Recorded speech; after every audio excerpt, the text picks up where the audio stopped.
A very good evening to all the participants and welcome to the day 4 of Atal Online 6 Days Faculty Development Program on Innovating Agritech for Sustainable Tomorrow, aligning with SDG goals. To have a brief recap, yesterday we had two wonderful sessions and insightful thoughts provoking on nanotechnology by Mr. Ravi Raviraj Kulkarni, followed by another one more insightful session on skill development program to support agritech in India by Dr. Sandhya Anvekar. To continue with this, on day 4, we have amongst us today architect Jitendra Nayak sir, who will be delivering a talk on design thinking and sustainable agriculture. Uh, it's my privilege to introduce architect Jitendra P. Nayak sir, a luminary in the field of architecture and infrastructure management, whose career spans over 25 years of exemplary contribution to professional practice, academia, and research. Sir holds a bachelor's degree in architecture from BVBCET 1996, a postgraduate diploma in infrastructure management from V2 in 2006, and an advanced management course from IIM Ahmedabad in 2013. His diverse academic background reflects his commitment to integrating innovation and specialization in architecture. Professionally, he is a principal architect at Infrastructure One, a firm renowned for his expertise in green architecture and project management, completing numerous housing, commercial, and ecological projects since 1997. He is also the founder of Infrastructure One Design School, fostering design education and innovation.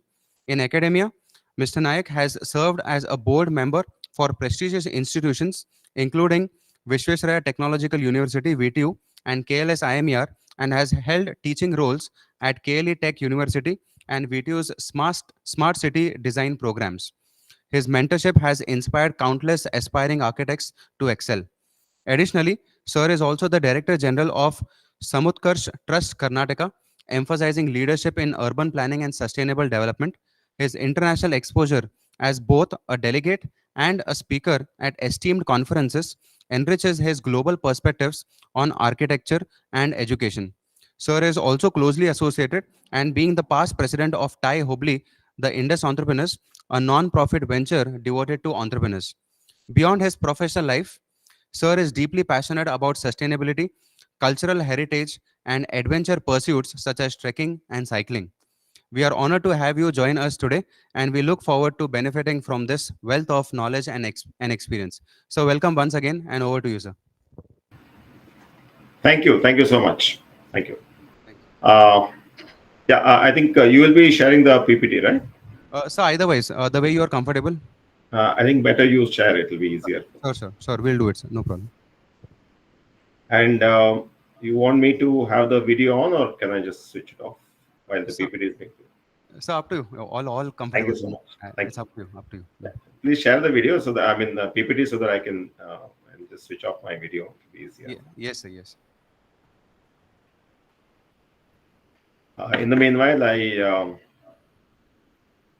would like to start with thanking the prestigious IMER, of which I've been very closely associated all these days. And I know the kind of energy that brings in, and the place has got its own energy. And I'm so much happy to be here. And secondly, I would also like to congratulate the team that came out with all these sessions and the themes, because getting something like design thinking and sustainable agriculture is like two different worlds, but when we start thinking, they're so much relevant. So I think it has been a very nice topic that I could work on and could connect. So I would like to keep the entire session in more of a story format and a discussion format, because I know at 6 o'clock in the evening, all of you must have had a hectic day of work, and to get into too much of theory and technicalities is not really the right time. This is the time when we complete our work and sit and discuss ideas probably. So I would request all of you to take it in that spirit, and that way I think we will be benefiting from the next 90 minutes that we are together. Thanks. Yes, If sir. the yeah, Thank if the Yes. PPT is on, then So the PowerPoint is on. yeah. Thank you. Thank you so Yes. much. Hope my audio is clear. Yes, absolutely.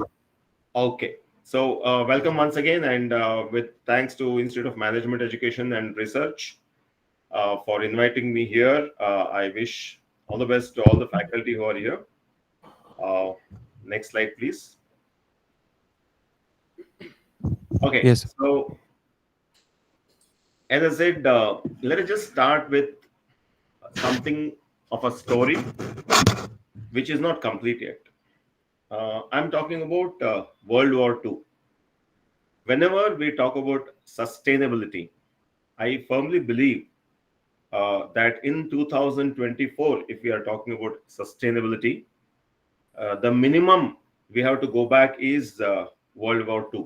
That is the minimum that we have to go back, because most of the problems of sustainability, or most of the issues in sustainability, or most of the solutions that we are talking about sustainability, are all based in the events that happened throughout the world during World War II.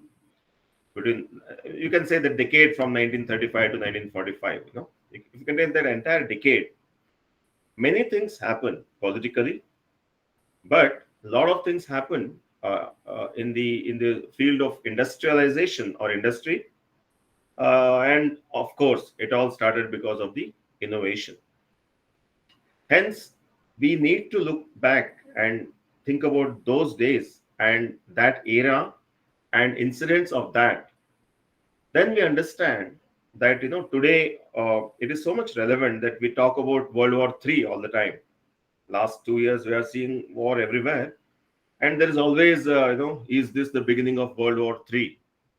And I feel like laughing when people talk, because World War II is not yet over.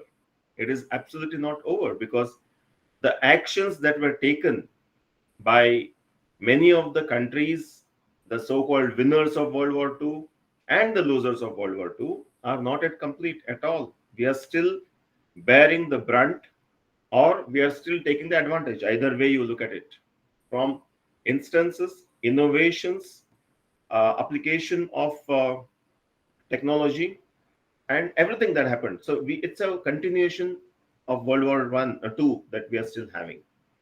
So I would like to take one particular case study here, that is the Vietnam War.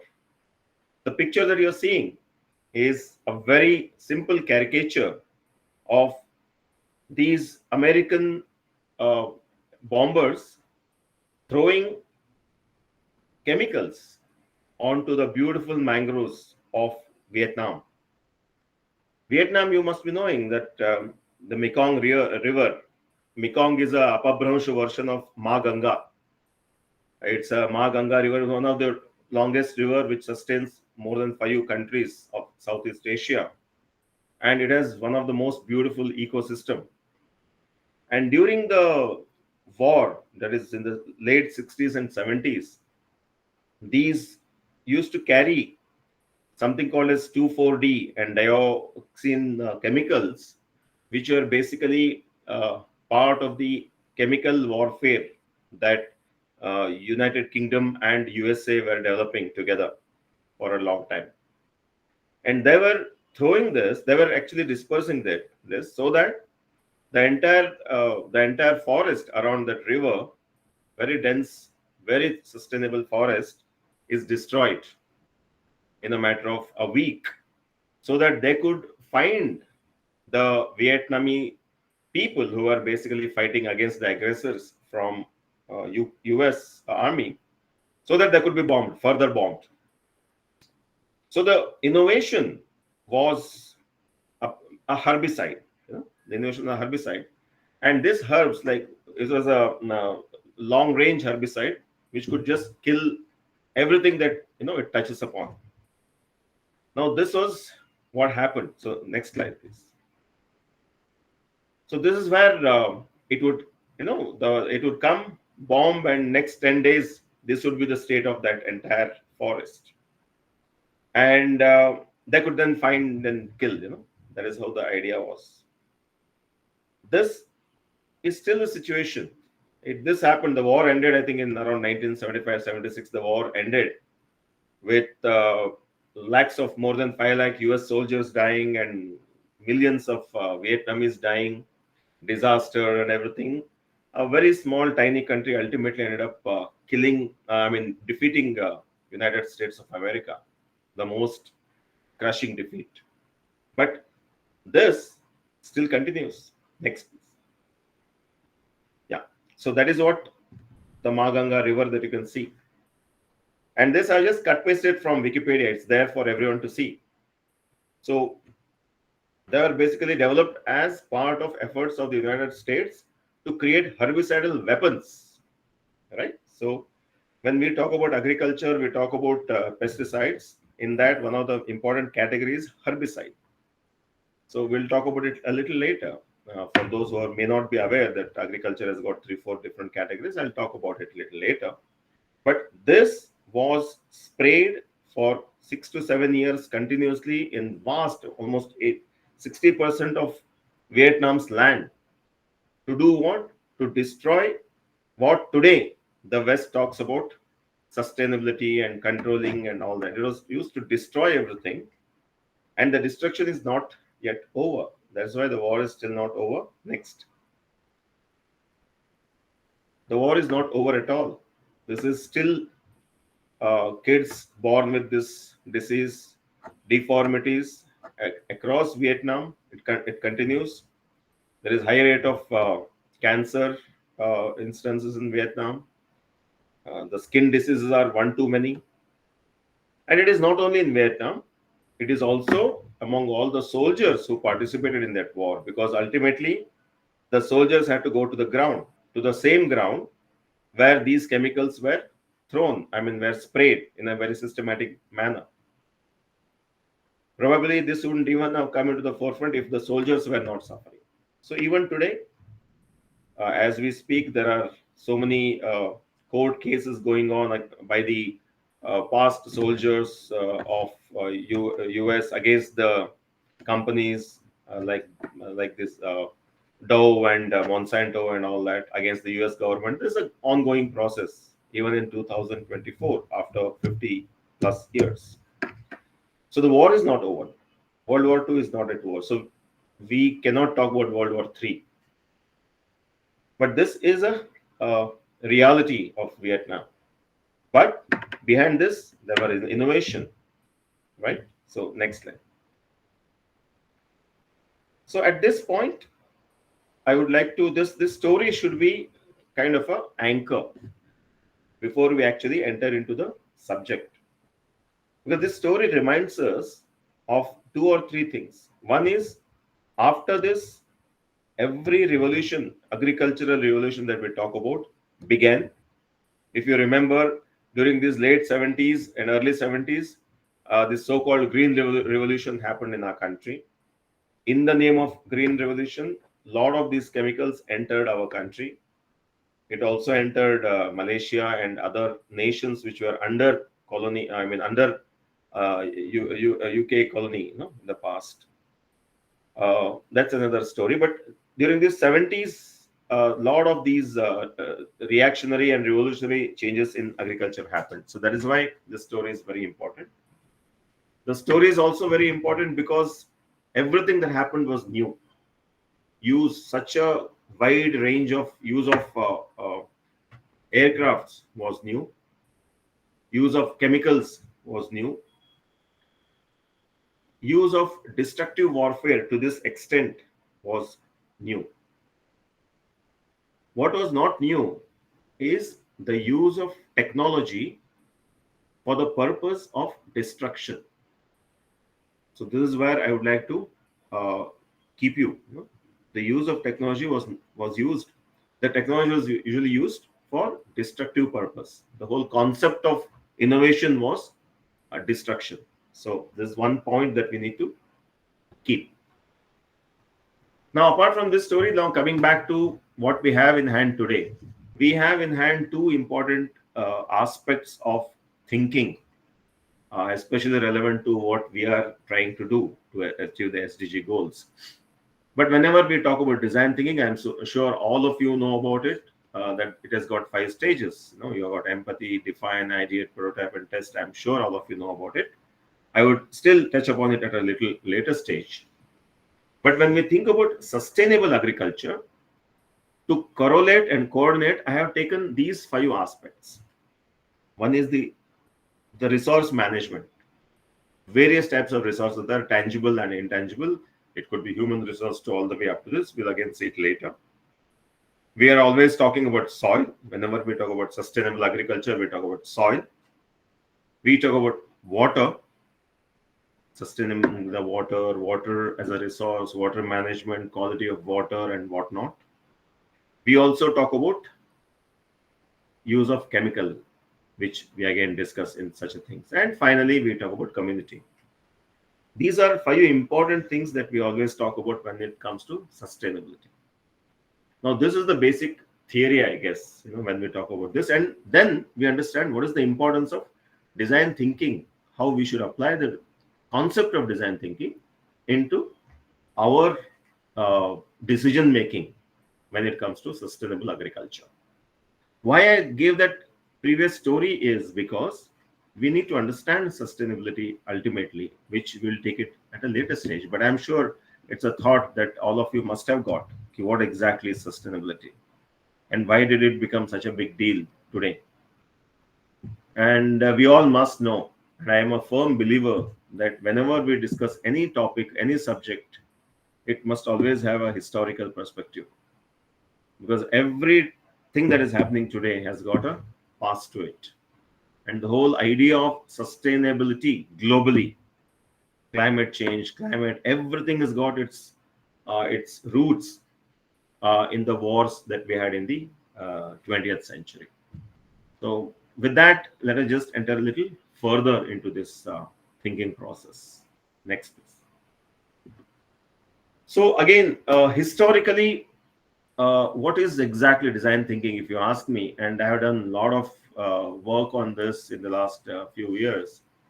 Right from school kids, we have taken design thinking workshops, all the way up to for IAS aspirants and everything. So the entire range, college level students and all that. Whenever I take this design thinking workshops, I ultimately come to one conclusion, that everything that we are talking about design thinking and the whole concept that was developed by Stanford and it all depends on something that is so much our ethos, what India stands for, what Bharat stands for. So what we call it as the Bharatiya ethos, there are certain ethos that we have. All those ethos are summated in the way how we have to think about every decision, may it be innovation or everything. And design thinking, as we know, begins with empathy. And I believe 80% of everything is about empathy. That is why we start thinking or why we go towards a solution, and what is the importance of that solution, and what is the impact that solution has on that problem.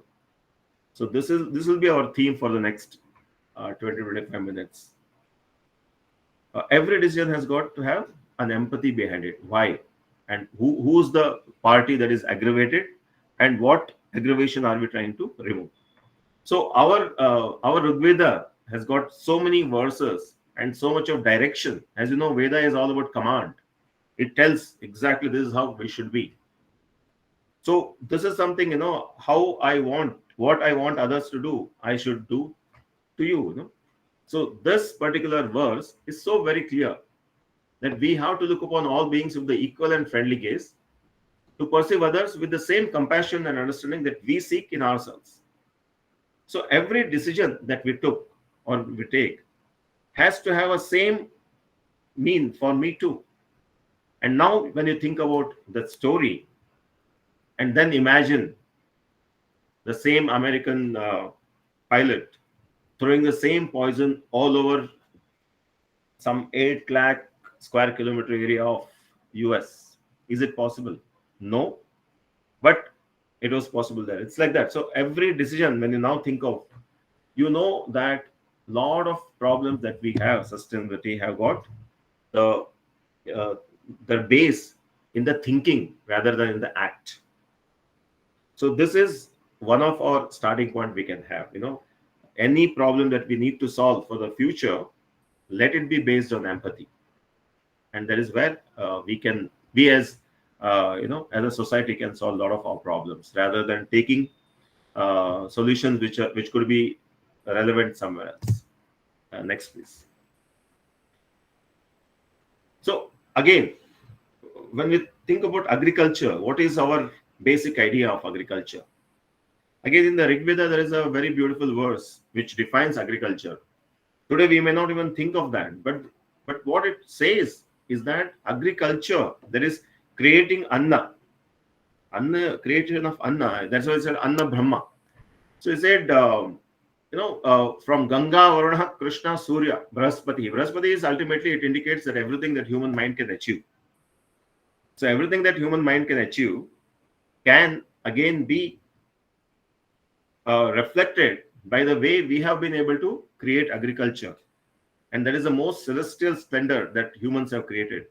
Mixing air, water, moon, sun, all together, we create Anna. So that is how agriculture has been put as the most amazing thing that humans have achieved, which they can actually dedicate to the creator. As creature, what maximum we can do is to give our best to the creator. So these are two very important factors on which we can reflect upon every time we want to create something new or create a solution. Why I'm talking about it is there is no thinking that cannot be start. No thinking can start without having a base, and our base should always be this. And when these kind of bases are not there, we end up in situations uh, like what we are presently. Next. So just to sum up, last 20 minutes what we have been talking.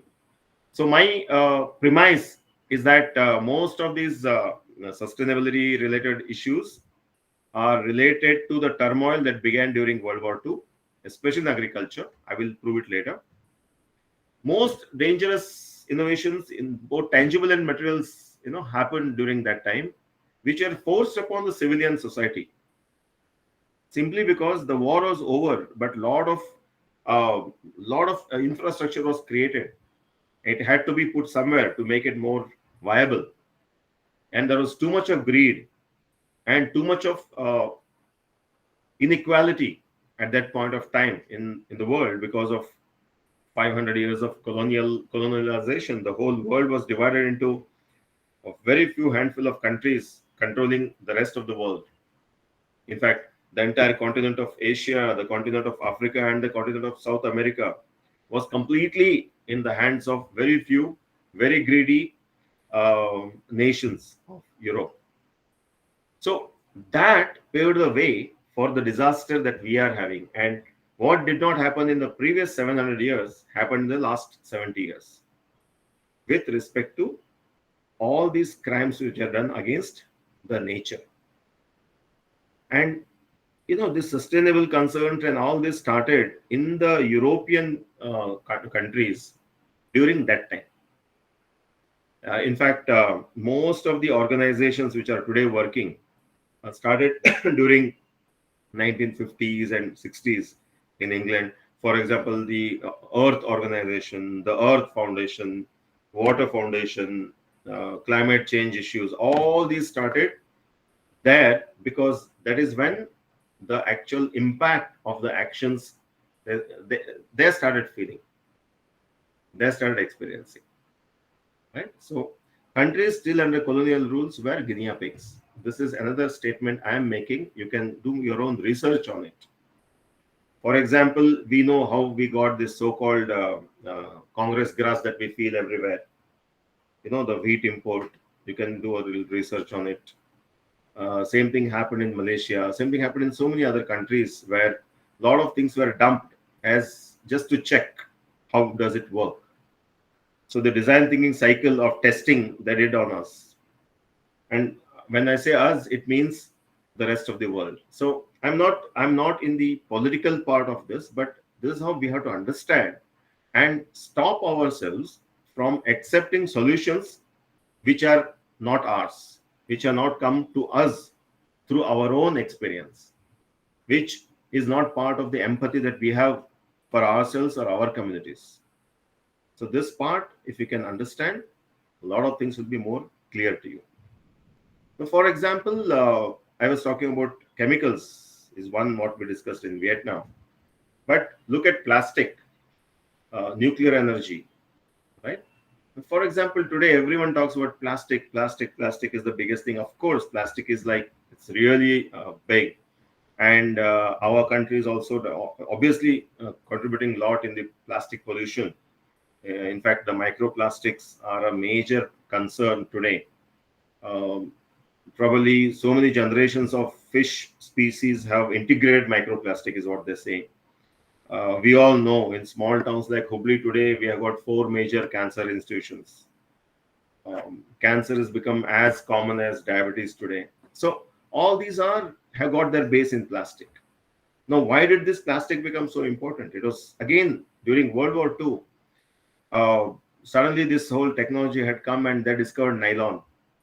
So when the nylon was discovered, they could actually have beautiful parachutes out of nylon because that was a perfect material for parachutes.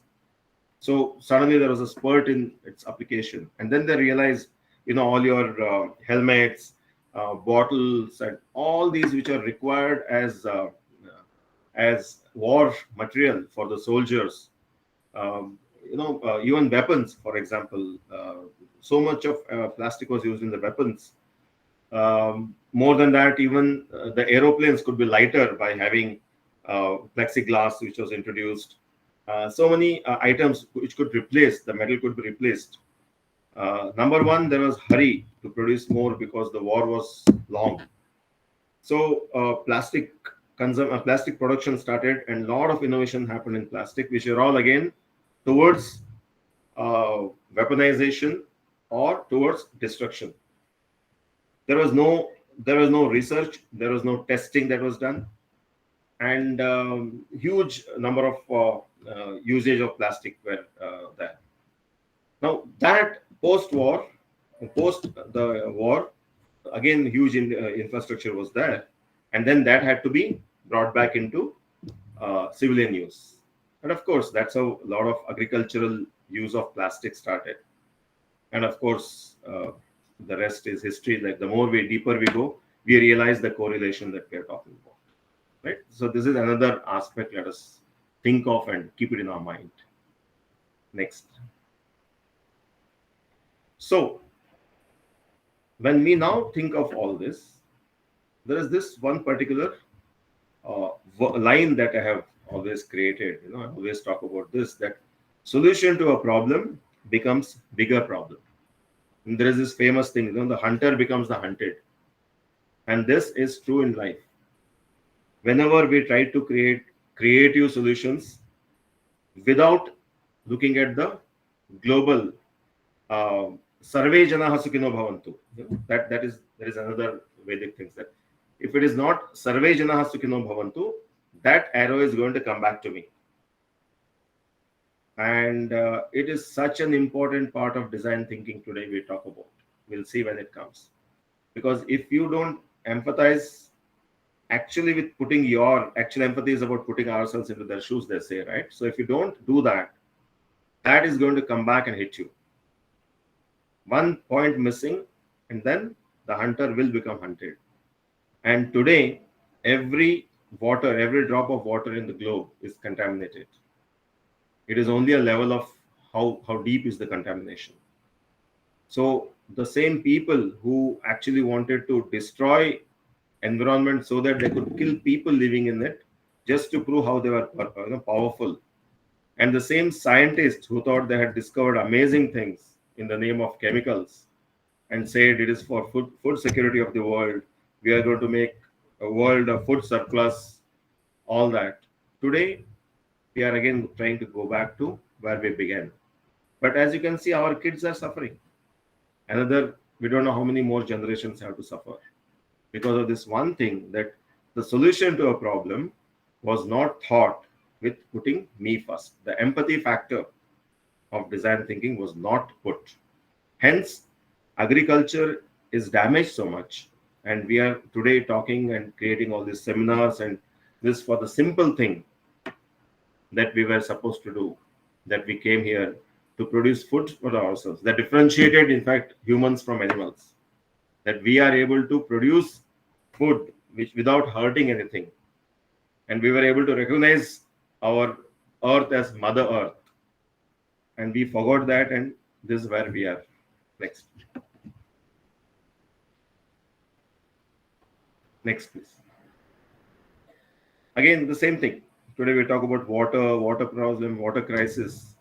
But again, it has got its own, surprisingly, again, it is about, you go back to that era of World War II when a lot of fuel was needed, and you wanted oil at any cost, and there's a lot of rigging that is going on, and huge number of innovation were made to go deeper, faster, hydraulic technology, and earlier it started with steam engines going in, and then there was so much of other technologies that came. And once the war was over and all the things were produced, they thought, why don't have smaller ones, where we can have water?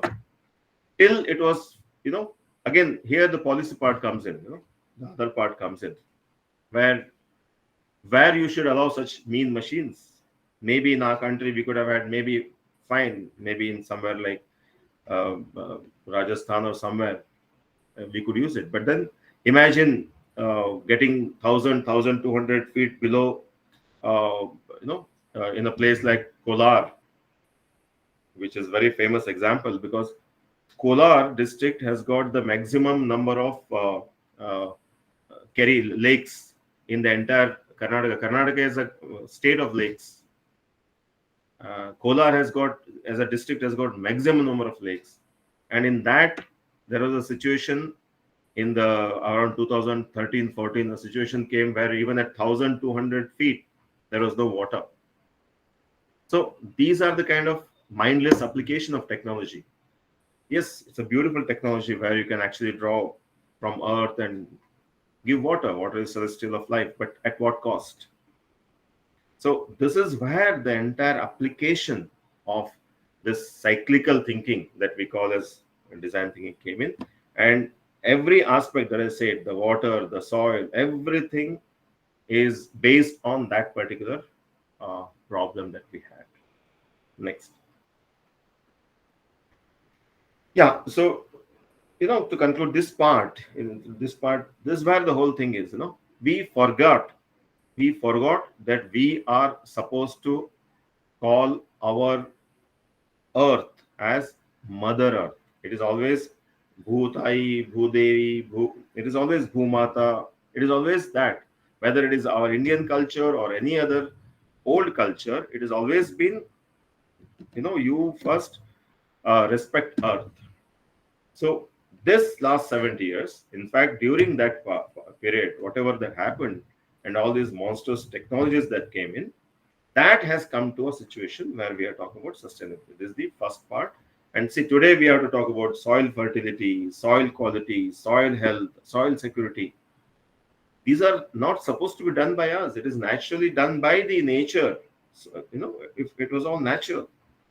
So to conclude this part, the idea of sustainability cannot be understood fully unless we understand the history behind it and the reasons behind it.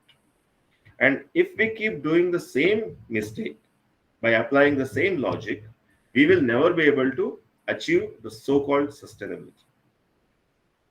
As they say, you cannot do the same process to achieve different results. We are all management gurus here, so we must be knowing about that. Right? So, next. Yeah, so just now to touch upon, we know that, when it comes to agricultural practices, there are 5 major concerns or factors. Major is, of course, the resource. And today we talk about human resource everywhere. In our country, especially in the last 20 years, labor issue is always there. You have huge number of people moving from village to city. That is one part. You have huge loss of skilled labor because skilled labor are all shifting to white collar labor, and because of our social engineering that we are going through, there is a lot of change in the societal hierarchy, and that is leading to a lot of skill being migrated into white collar without a proper planning to fill the gap. That is another. And the third most important is the whole idea that globe has connected now. Globe has connected at every level. It is not only earlier, it was only at national level, that at political level there used to be connect. But today, at people level there is connect, at business level there is connect, and at technological level there is connect. Between two countries, for people to come together and do business, share ideas, there is hardly any role that the government can play. It's a very good thing. But it also leads to sometimes when we are thinking about, for example, if I think about sustainable agriculture, say in Hubli, sitting in Hubli, in my area, which is the northern part of Karnataka area, where it is more of dry crops and things associated with dryness. If I apply and then if I Google, farmer Googles and young guy who Googles and then okay, there is something there happening, that technology seems to be better and this company is promoting that technology and we must adopt that. We have to join hand with the with the global trend that is happening and all that. It is not going to work. And that is where we have to think that the chemicals that were designed to destroy something is being sold to us in the last 70 years in the name of glyphosate and all that. I'm just taking one this, and I'm consuming that, and I have already destroyed my earth. Or all this use of, because fertilizer is cheap and there is government is giving fertilizers, too much of fertilizer has been good, so our entire water is contaminated with nitrogen, which is very dangerous. So this is where this local solutions come in the picture. So when we say resources, it is how we manage resource, human one. Second is also about how we manage the information resource. There is so much of information available with everybody, but then who is going to filter that? So when we think about actual application of design thinking, one important part of that empathetic thinking is how do I use that resource which is good for me? And our country is so diverse that uh, every every 30 kilometers the microclimate changes. So this is very important for us. Second is, of course, soil. We talk about soil health, soil fertility, restoring regenerative. Here, again, there is something called as natural healing. We all have seen that, natural healing is the best healing. Again, in the name of sustainability, if we try to do something unnatural, there have been repercussions. For example, when a research is done, a research is done in a different climatic zone, and when that is applied to this present climatic zone, our climatic zone, people have found that they are different. And this I have seen this because apart from being an architect, my family business was agrochemicals. So I am someone who has actually sold them, and I have wound up the entire business at some point of time after realizing that this is something that we are doing something really bad for the earth. I'll tell that story at the end of the session. So I've seen some major product which the multinationals had introduced in our country completely failing because the research was done in the US and UK, and they could not match that properly. So this is also there. So soil health is a very critical issue. It is a very localized issue. It is absolutely to be done at local level because it changes from a kilometer to kilometer. So this is something that kind of a mindset is needed. Of course, the water quality, it's a major issue now. So very, very, very selective use of technology is needed.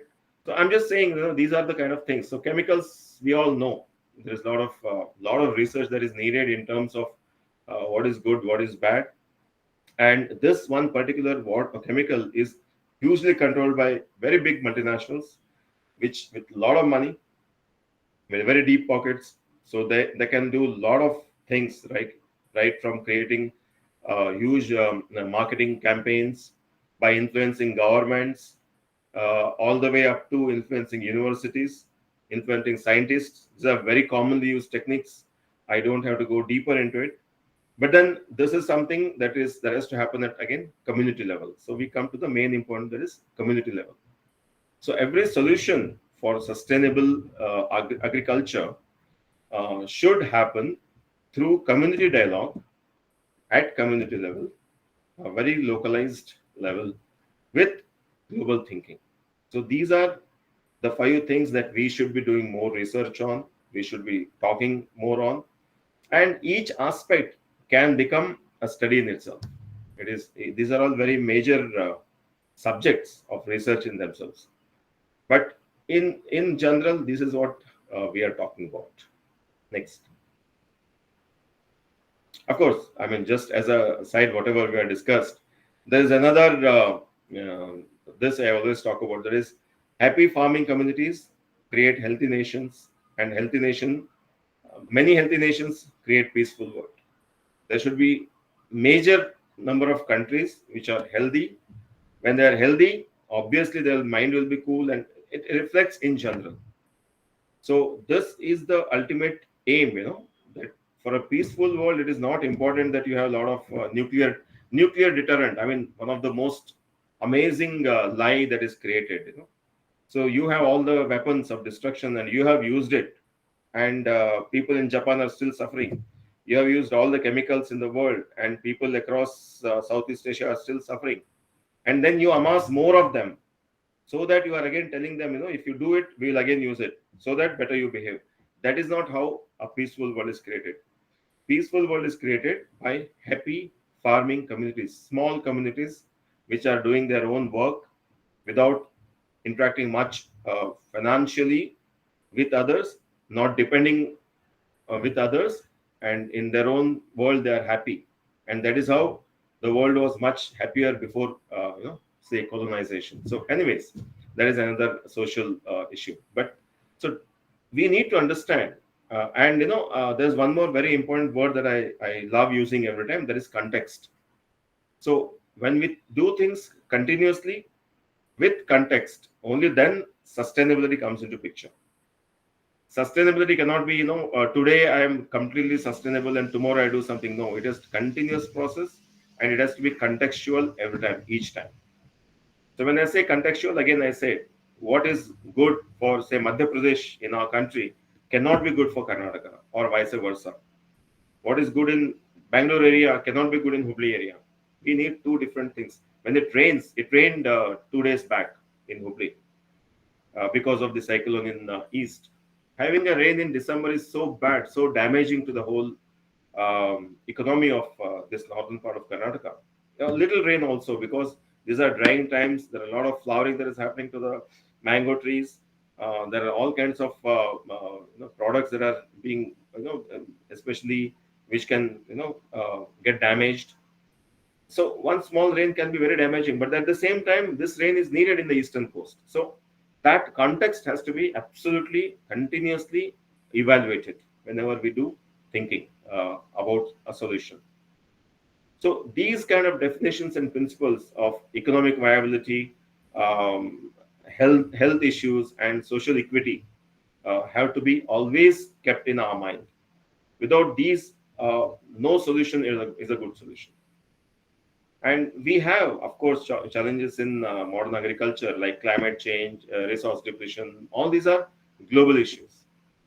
So we should not, miss our sight towards solution by continuously focusing only on global issues.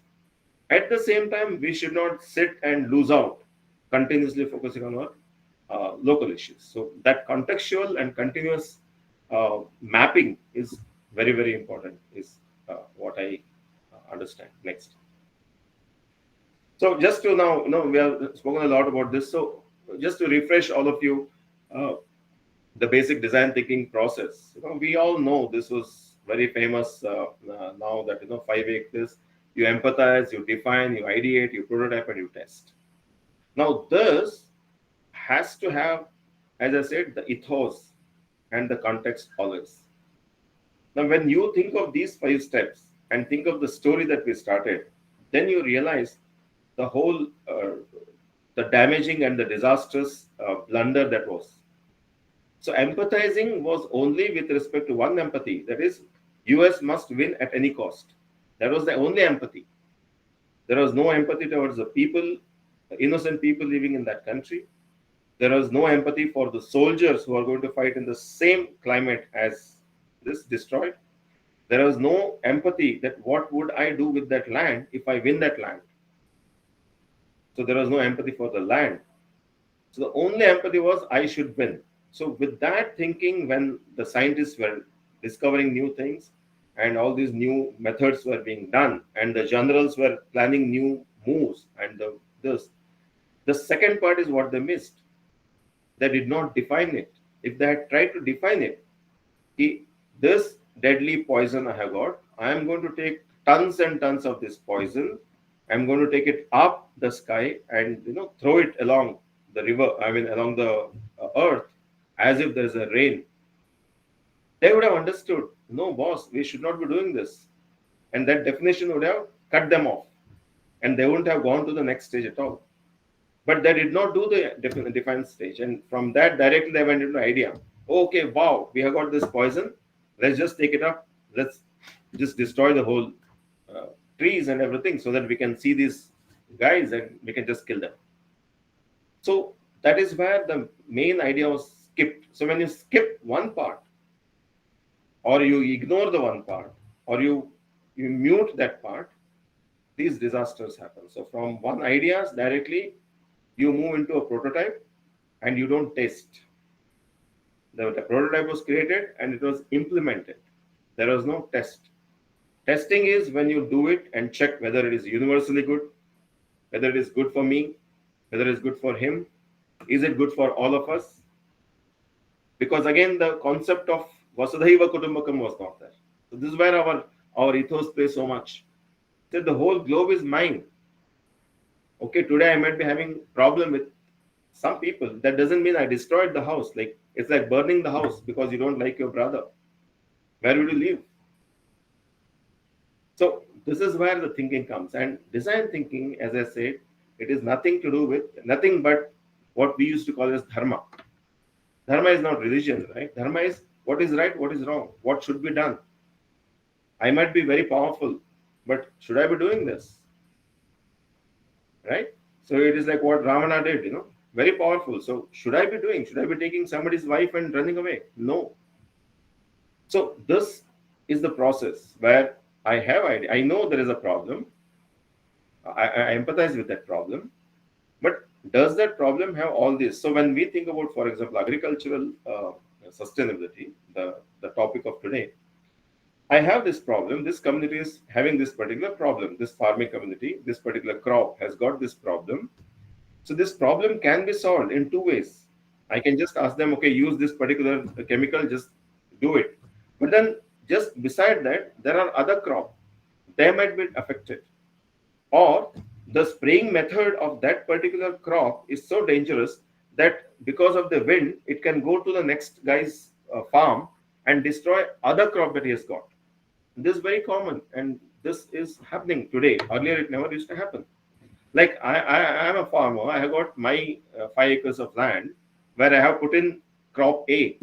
So my scientist has told me to spray this, but the guy beside has actually put some flowering plant or some vegetable, and on that this is very dangerous, and I have no way, not my chemical not moving into his farm. So immediately I don't use it. In the normal village, I don't use it, or culturally we don't do that because we work as a community. That's why community is the minimum thing. In farming language, a village is one common denominator. Village cannot be divided into further farmer A, farmer B, farmer's crop A. It cannot. It is one single unit. What you do in one farm, you put water here, the water is going to drain into the next guy. So that is why when you empathize and do some ideas, you have to define it properly. Okay, yes, it is good for everyone. So those stages are what will ultimately prove to be sustainable. Because maybe one year that farmer will get benefit, but the other farmer will discover that because this guy used this particular chemical, my crops got destroyed, and he's going to come and fight with this, and there's that community is gone. So it is not a sustainable solution. Or all the water I have got, I have to use it because there is no water, but there is enough water for one crop, and let us use this whole thing, whole water. But then what will happen during summer? We need this water for the village. So water management. So like this, your resource, how you need to manage, your climate, how you need to manage, your elevation. For example, if the village is in a hilly area, the whole concept is very different, because what the farmer in the higher level does, the lower level farmer suffers. So they have to be in tandem. So the solution has to be good for all. So like this, actual proper methodological process of design thinking will help solve the problem. And for everything, there has to be a prototype. And without that, and without testing, and without getting the feedbacking, then we will end up where we ended up, and where US and Vietnam ended up. It's a classic example, because it has direct impact on farming. The entire farm changed, the way the crop changed, their entire country's economy changed. Next. So is it? Yeah, of course it's possible. Very simple solutions. So this is the innovation of Neil Kamal company. We all have seen, of course, now last 7-10 years, a lot of things have changed with respect to water supply to villages. But then we had seen there used to be a huge problem, especially in areas, Maharashtra, settle Madhya Pradesh, Rajasthan, Gujarat. This used to be very common in the earlier times, and they used to carry two or three vessels on their field for kilometers. So this was empathy. So this empathy was solved by this beautiful product. In that one tank, you can have 4.5 of the one the stuff, so what she's carrying. So, and without any problem, they can aram se roll it, and that changed lives of so many people, because they could carry their kids and roll it for kilometers without getting uh, exhausted. So there are simple solutions, and these are empathetic, localized, basic solutions. Next. So similarly, we have seen this. These are examples. I'm just to stimulate your mind. This is a classic example where, especially, this is of course the images of a coconut tree. But then, if you go to the Sirsi and other areas where arecanut is, arecanut is a very slender, very long tree, and earlier there used to be communities which were specialized in just climbing up and taking the whole thing. But then that entire generation went away, and the new generations went into again white collar jobs. So there was no labor who could do it. It was a very specialized labor, and all the men in the village again started going to the cities, looking for earn more so that they can sustain. Hence, a lot of old people and girls used to be there in the village. So this particular, so many of them have come, but amazing discoveries and innovations, localized discoveries and innovations, where they even have now a motor this which can climb up. So like this, uh, the relevancy of design thinking in agriculture is so much, especially with respect to contextualized, localized, continuous innovation, and which can be afforded by the community, rather than putting something very expensive onto them and destroying their economy in the name of a solution. Next. Next. So historically also, when I was just thinking, I remembered, in Patna you got this Golghar, right, which is basically a granary, and you have such beautiful granaries. If you go to Nalanda, 1,500 years old, 1,600 years granaries, saved in so much perfection. And then when you do a research on granaries across the globe, see, ultimately, farming is one thing, getting crop is another. But the whole thing is to utilize that crop for the whole year. That used to be an issue. and that is still an issue. And the solutions are not yet good solutions. So you can just Google and find out how much ton of crop loss happened in various government food godowns, like Food Corporation of India. What is the total loss because of bad way in which they have maintained the grains, or every state, so much rats eat so much and it all gets wasted and all that. So that is again because we have not taken the solution contextually and locally. We have just adopted what came from the West. But every community throughout, the one you can see on the bottom right hand, it is part of in the entire Hampi and in northern part of Karnataka. These are still being used. Absolutely, they still keep. There are methods where they keep underground. In this village in called Timapura near Gadag here, where there are more than 360 such ancient granaries are still being used by the villagers. So these are solutions. These are sustainable solutions. It doesn't require electricity. It doesn't require a lot of things that we all now, there is no air conditioning. Today people talk about, there is tomato did not get its this, so let us have huge air conditioning. Onion did not get, so let's put them in air conditioning plants and godowns. What we are doing is ultimately we are increasing the cost of it to the farmers, and ultimately they are not guaranteed that they will get the same cost when they go to sell. So we are again creating a unsustainable economics, which is controlled by the middlemen again. So when we talk about economy, of course, it's a very different thing. Sustainability in economy is again another story in itself. I'm not touching upon it because I'm sure this particular subject itself is a 3 days workshop that we can have. So yeah, next. Again, the positive solution that I'm talking about, these are community initiatives. There are so many community initiatives which now people are doing across, where my water issue is very unique to me. You cannot be constructing check dams everywhere. You cannot be putting bores everywhere. You cannot be building dams everywhere and creating canals. These are all big things. Again, something which we had never done before. Without proper these big dams and all, we had lived a very comfortable life for thousands of years across the globe. But then we came out with these monstrous solutions.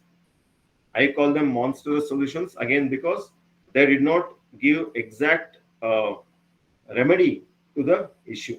So, because they did not go through the exact design thinking process, all the 5 steps. You empathize, you ideate, you define, then you ideate, then you create a prototype, test it, then take the feedback and go through the process continuously. So these are many initiatives are now being taken by locals to create water-based solutions, soil-based solutions, intercropping solutions, and such other solutions. Next. Of course, this is also a very good example which for time immemorial all across the globe farmers have been using. That to save yourself from pest, you use natural method. If you have put maize here, then you put a napier grass in the left side so that the moths are attracted there. Because of the smell, they are repelled, and because of the smell, they are attracted. So they knew that certain grass would attract and keep them there, and certain grass will repel. So you push them and then pull them. You push them away from your plants and pull them towards your out of your field. So these have been in use, and there are still people who have been using it. It is only again after World War II when they had to push these chemicals which they had produced and they had invested a lot, and then these were pushed as miracle solutions. And these miracle solutions have created many unrequired and disastrous results. Right. So that's the importance. Next. So again, to do all this, if you ask what is it that we can do, right? So ultimately, the The hero of today's topic, there is the design thinking tools which are there. So we have to go through the empathy maps. Empathy maps are very important. That any problem that is there, go through the whole process, create the whole, get a 360-degree view basically. Look at it from everybody's angle, from a scientist angle, from government angle, the policy angle, from the environmental angle, from the geographical location angle, and most important, the economical angle. Will it ultimately create an economy that will sustain that particular farming community? If it is not, then that is going to fail. Even if the farmer knows that I will not be healthy by use of this, even if the farmer knows that I may not get the kind of yield, but he knows that I am going to cover my cost, then they are going to do it. We know that. So that empathy map is very important. Similarly, who are going to buy it? Ultimately, a lot of times it so happens that people say, no, no, no, I am going to do organic this and all, but is there a buyer for it? So creating that stakeholder analysis, who's going to buy it, who's going to allow it to be done, who's going to supply the raw material, is the chain complete, the supply chain complete, then it becomes sustainable, that particular solution. Many of the sustainable solutions in terms of fruit production, flower production, I have practically seen, fail because the whole chain is not complete. The stakeholder analysis is not done. So these ideation session ultimately, when it is done for a particular sustainable solution, should go through these very two important aspects. There is the empathy maps and stakeholder analysis, and it should be a continuous ideation session should happen. Secondly, of course, the sustainability assessment framework. So what is ultimately the assessment? I said life cycle analysis. If this solution, how long is it going to take? How long is it going to be sustainable? Is it going to work for a long time? Can it be scaled? All that answers questions will come at this second stage. And of course, the carbon footprint calculator, which is for the global issue. So that global issue will always be there because we are ultimately part of the whole. So these two are continuous, and they'll keep changing based on the relevance. Now, finally, we come to the most important part, that is digital innovations, which ultimately I'm sure we are going to have more sessions on it, but everyone talks about it. Everyone talks about digital innovations, and I should do this, I should use AI, I should use agriculture. Yes, there are a lot of it. The solutions are one too many. I saw that in the list that there is a separate session for it. I'm sure it's going to be very interesting. But yeah, having been part of this ecosystem, the startup ecosystem, the sustainability ecosystem for a long time now, I am aware about so many amazing startups across the globe that are coming, which are based on innovation and the kind of empathy that we are talking about. And it's very important that we recognize them and be part of that, so that we also can become part of the change, is what I feel. And my interest always is on the fourth aspect, because I specialize in that simply because no one looks at it, because it can't be seen. The cultural intangibles. There are a lot of intangibles in any business that we always overlook. We look at the figures, we look at the technology, we look at the scalability, we look at all that.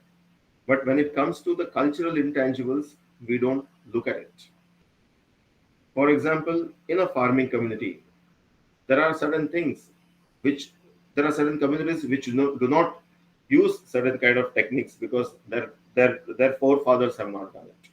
Or in a certain community, they don't work on a particular day, or they don't start work on a particular day. There's so many so intangibles, which I feel we must be very much aware and recognize it as an important part of the first, that is the empathy map. Next. Finally, what is the way forward? If we look at it, I think this is a very powerful image that the whole farming, the whole agriculture, is definitely going to be dictated by the kind of technological integration that particular farming community is going to do. There is already a lot of it, but still there is a lot to go, right? We got all kinds of satellites giving all kinds of information. We have got all kinds of app-based AI tools giving all kinds of solutions. We have got companies which are giving us practical spraying solutions and harvesting solutions. And of course, there is all post harvesting on these solutions also, like storage to packaging. So all these are going to be part and parcel of the technological way. Most important part here is interdisciplinary collaborations. This is going to be the key for sustainability. If I want it to be running for a longer time without affecting the climatic goals or without being very expensive to the farmer, it has to be interdisciplinary collaborations. And this is where the whole key will lie. So always think about interdisciplinary collaborations as a key element for the future. Second, of course, is policy. Government policies finally are not in our hand. We can only suggest as an academia or as research part. But the political intervention in agriculture in our country is too high, which is the most unfortunate part, because the whole politics is being played with agriculturists. I mean the agriculture sector, the labor sector, and the social sector. So this is something that is not in our hand, but yet we can always come out with very good solutions which we can give to the policymakers. Like use of bore wells is a policy issue. It's being solved a lot nowadays. Use of pumps and electricity and all these are policy issues which are being handled. Uh, of course, policy, education, and innovation are kind of one triangle. It goes hand in hand. So you keep having new innovations. To use that innovation, the policy has to be created, and to create the policy, you need to educate them. And for the user, you need to educate how to use. For the policymakers, you need to educate. So this cycle is a continuous cycle. That is creating new policies, creating new innovations, and educating. So this process has to continuously go as part of the sustainability idea. And of course, this is again my favorite, the third part, which I always put. Wherever you have a doubt, go back to what our ancestors said. Whatever our elders said is always right, because Indian global ethos, India is the only country which has global ethos. Whatever we said, it is applied globally. And that is why design thinking methodology is a global thinking process. It is a universal thinking process. Today we call about universal brotherhood or universal humanism, and all this what we talk about is part of the global thinking. Uh, Sarve Jana Sukhino Bhavantu and Vasudhaiva Kutumbakam, that kind of a thinking. And Earth as never Earth, it is always Bhutai Ma. You know, so I think this is where the entire cycle is going to move around. And as professionals, I think we should think about it. Next. Yeah. So in conclusion, again, there is a very beautiful this in Isha Upanishad. It says, when one perceives all being as one's own self and sees the oneness of existence, what delusion or sorrow can there be? You know? Tatra ko moha ko shokaha. So where is the delusion? There is no doubt that when we think that the whole universe is one and we are part of the whole, then why we should have the problem of sustainability? Because sustainability itself, when we are talking about sustainability, it shows that there is somebody who is thinking that they are superior, somebody is inferior, and there is a need to balance. Number one, and the nirantara, the continuation. Somebody is doubting the continuation of universe. So both cannot be thought of. If this universe is created, it is going to continue with us, without us. So as long as we are there, it is our job that things are balanced from our end. I think that is what ultimately sustainability is all about. So I just wanted to share these kind of balanced view with you with respect to these two very important topics. And I hope I have been able to put some ideas and thoughts into you. Any questions, I'm absolutely open to it. I'm sure this is not a question answer as such, but discussion, yeah, definitely as such. Thank you so much. So thank you very much. I think this has been a very insightful and an eye-opener session.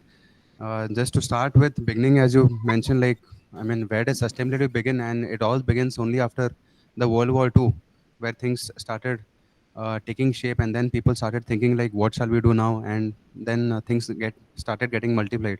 So it was a wonderful session. I mean, to begin with, and you have not some, but you have gave us so many insights. Thank you so So much. thank you very much, sir. We'll just take up some questions which are there in the chat box. Yeah. And meanwhile, any participants, if at all you have any queries, you can just unmute yourself and you can ask the question. So I'll just take the question which is given in the chat box. Professor Vinayak Kulkarni says, what strategies can be employed to restore soil health and fertility while maintaining sustainable regenerative cycles? Correct. Yeah. I'm not a authority on the scientific part of it, but having seen some of the parts, some of the efforts in my experience in the last few this, I just said one thing. There is no fit-all solution. That is one thing I firmly believe. Because there have been solutions in, say, Shimoga. Shimoga. I'm not sure how many of you know. Shimoga is a very fertile, the main Malenad area of Karnataka. But about 20, 25 years back, the farmers from Kerala, who were all into ginger farming, they moved into that area because that was more fertile.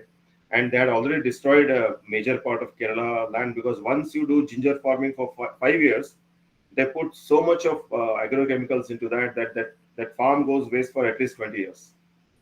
So when these people came, they offered more money, 20 more money than their normal paddy field and all that, and they came and they suffered. And now they have moved to Hassan, and then all the way they have now moved up to Sirsi and Siddhapur. So these farmers keep moving and keep doing this ginger farming and keep destroying the earth for 30, 40 years. So there has been a lot of effort that has been happening through various organizations in places like Shimoga and all, Hassan and all that. I'm sure those who are interested in regenerative techniques, what they are using, can actually visit there and find out. And all. Also, there have been some things, but still there is a long way to go. So if that is the case in place like Shimoga, which receives one of the highest rainfall and very part of the Western Ghats, you can imagine what can happen in when it comes to natural earth. Yeah, there have been efforts. I think Nice. that's worth looking at. Nice piece of information to know, sir, about the ginger farming. I think many of the participants here from even Karnataka and Maharashtra, they are surely they should be aware about Shimoga, but about ginger farming is certainly something new. I Thank was you, just sir. telling you that I'll just tell conclude by why it is so close to me heart, that my family business is into agrochemicals, and we were the one of the first to get license in 1942 to import the same poison that I spoke to you about. So from 1942, our company has been doing this business till 2020, when Corona finally gave me the opportunity to close that entire business down. It was a very Okay. large business, but 2015 I visited Vietnam, and I went to that War Memorial Museum, and when I saw there and everything, that changed my entire life, because I realized that we have been culprit and we have sold maximum number of huge business we have done in Karnataka as pioneers in agrochemicals. And 2015-16 onwards, I decided to close down that entire business internally without telling anybody. But the process was there, and with the grace of God, we could actually completely complete it. And I believe me, I have seen what it does. I've worked with a lot of multinationals, and it is really a disaster for the humankind, the agrochemicals. Nice. I'm sure the central point would be the same thing as you mentioned in the PPT, that is ethos and empathy. That would be the connecting point for all these I'm, things I'm to here. happen. I'm here talking to you because of that. And otherwise, I'd be somewhere Yes. studying more poison. Wonderful, sir. Wonderful. Nice to hear. Let us continue with some more questions. There's another question. What are the most effective measures to combat water scarcity while maintaining its quality for diverse community needs? See, in our country, if you see, like Belgium, if you go to Belgium, every chawl had one well, right? And that well would, make the whole thing. And Belgium, there has been a very good, I think about 20 years back, they rejuvenated a lot of old wells and connected them, interconnected them. That has been one of the most celebrated solution by an IS officer, and it won an award for him, the Prime Minister's award, I think about 20 years back. The same effort they have been doing in Harvard and all. In most of the old cities had community wells, and they were and they're still equally capable. So there has been a lot of NGOs which are working in the area of rejuvenating community wells. Number one. There are again one fit all solution is wrong. For example, Canadian government came out with this subsidy for all your farm ponds, right? So farm ponds are not needed in every place. In fact, now, like whatever that happened in Kodagu and Chikmagalur and North Kendra district, all the landslides that are happening, which never used to happen before, have been attributed to these farm ponds which are created just because they would get uh, the subsidy, and that has created system failure in some of the ecosystem. So fit all solution is never a issue, never a good thing. That is why I said design thinking is so relevant. That the context is so much important. What is good for me cannot be good for you, and vice Correct, versa. correct, correct. Yes. Sir, So, I had a yeah, question. yeah, please. Yes, ma'am. It is not a question actually. I just wanted to know your views on that. There is one SDG called Zero Hunger. To do that, farmers are using pesticides, chemicals, and increasing their yield, which is leading to zero hunger. But that yield that is coming out of full of chemicals and pesticides is leading to diseases like cancer. So, do So you who? think this is another moment of disaster that is going to come very soon? They are going for artificial rainfall and all that. So, your viewpoints on this, I want to. No, absolutely, absolutely, because these were all again Western concepts. There is no hunger problem in our country. Actually, it is just pursued upon us. We have no hunger issue. We have 6 lakh plus villages in our country, and almost every village has got one temple which is giving alms anyhow. So that is not how the issue was. The issue was created because there is a food security concept was created. And all the multinationals that we used to deal with always used to say, never say you are in the business of agrochemicals. Say you are in solving hunger issues of the world. So this is a Western concept that was pushed upon us, saying that if I'm selling a very harmful chemical, I'm actually solving a food. I am in the food business. That is how it was. I'll just give you an example. In 2012, we launched this particular product from a very major company. It used to be 2,200 rupees for 1 liter. 2,200. Today, the same chemical is sold at 180 rupees. The first 6 years, they kept it globally as their this, and then they opened up in the market. And the way it was sold there is this is the organic solutions, this, that, and all. Today it is available at 180 rupees on the road, and very dangerous chemical. And today government is planning to ban that vehicle, that chemical. So this way, a lot of these issues are created. I think we must be aware. So farmer is not doing anything. Farmer is destroying. For example, in these areas there are farmers who are not going their normal crop for the home. Everybody is going to cash crop. So this is one of the major issues when it comes to sustainability. Going to Thank cash you, sir. crop indiscriminately is a. Wonderful presentation, sir. We Thank you so really much. like your presentation. Thank you. Thank you so much. Thanks. Thank you, everybody. Yeah. Any other participants would want to take up any questions? You can just unmute yourself. In the chat box, there are a couple of questions, sir. Yeah, I'll just. Can technological advancements provide solutions to reduce chemical dependency without compromising productivity? I think we saw Yes, that. there have been. In fact, there are some startups which are already working on image-based technology, where you give a particular app to the farmer, and all he has to do is go around and find out which particular crop, and give a exact solution rather than giving a general solution. Is they're going to a not a general practitioner, to a actual physician. That is there. There have been what is called as I'm sure somebody will present it in the later this targeted killing, targeted kind of things where general spraying is avoided. These technologies are very much there. There are issues regarding organic. It's like Ayurveda and allopathy. There are people who believe in Ayurveda. Ayurveda will solve the issue in 1 week, whereas allopathy will solve the issue in 1 day. And we always go for 1 day because we have no patience. And most of the farmers have got this problem. The present day farmers, when they spray, they want the thing to kill. What they don't realize is when you spray a normal organic thing, the moth will stop eating, but it will be alive. It will take 7 days for it to die, but it will stop eating. It will stop creating damage. That simple concept they don't understand. So there's a huge demand for this need for educating and educating the farmers and changing their ways. So that is an issue. That is also a major issue in this. So it is not only technology; it is awareness and educating the farmers that is most needed. Just to add in this, there is a lot of misinformation that go through from these multinationals. They are very big. They are so big that we have no idea how big they are.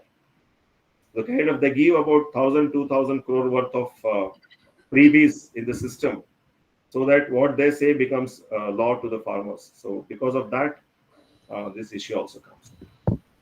Correct. So one last question in the chat box, and I have one last question to be asked. So in the chat box, there's a question: how can communities balance the preservation of their geographical identities with the pressures of globalization? Yes, definitely it's an economic issue. As I said, it's absolutely an economic issue. You cannot blame anyone in the system when it comes to money. Yes, lot of now there is huge demand for local produce, but the market may not be there. And where the market is there, they don't know how to procure and how to reach the market. This is where technology is really coming in now. A lot of these technologies have solved the issue of marketing for farmers, and that is really making a huge change. Today, a young farmer knows exactly he can just take a pic, show it to the right WhatsApp group, and sell his product. So that is changing. That simple thing is changing, and the money is transferred through online transfer. And I have seen communities change drastically because of this. So I think this is going well, and it just has to be a little bigger. And I'm sure macroeconomy ultimately will adjust with microeconomy, and somewhere we'll find a common path. Thank you, sir. So just one last, one curious question out of your presentation. You mentioned about the microplastics. To my knowledge, I mean, plastics are of different forms and different types of chemicals are used to prepare a specific kind of plastic. Maybe the plastic carry bag, maybe the plastic peg bottle, or maybe the plastics that are used for creating the guns and ammunitions, even for the military and many other things. But the biggest issue is to recycle those plastics, because every type A plastic has got different chemicals, type B plastic has got different chemicals being used. And then how do we recycle it? Because segregation is one of the biggest issues. So, any thoughts on yours on from your side? Like, are there any companies or anybody's doing some work in this line so that we could have a better place to live, a cleaner place to breathe air and what are other things? Now, there are some companies I have come across who got into natural plastic in a big way and doing extremely well. You must be knowing that there are so many natural biodegradable plastic is one, but the sheer cost factor is another. Here, the policy is a big thing. Here, government intervention is the biggest, and it has to be nipped at the top end. Where the production of that itself should be stopping. That is, I think, is a much better solution. I think we are slowly moving towards that, but still, unless users are aware, it is not going to change. Is what I feel. But yeah, a lot of startups I have come across who are trying to solve this problem. That is something that is very nice. Yes, sir. So thank you so much, sir. Thank you so much. It was a very wonderful and very insightful session, and good to see you after a long time. We hope to see you again in Sure, sure. other benches of our institute. Thank you. Yes. Thank you So so thank. much. I really liked this whole concept, and I'm sure this has given me a lot of thoughts to think, and maybe we'll sit once and discuss on it a lot. Thank Thanks you, to sir. all the wonderful audience. Thanks so much. Thank you, sir. It's our gratitude. It's a gratitude. Thank you so much. Thank you so much. Thank you, sir. Participants, please note we have shared the feedback form link for the session. So kindly go through this feedback link and we'll start the next session in another 2 more minutes. We have the resource person for the next session, Mr. Gajendra Deshpande, sir. So he's already there. But in a 2 minutes, you can just take 2 minutes break, just give the feedback form link and we shall start in a minute.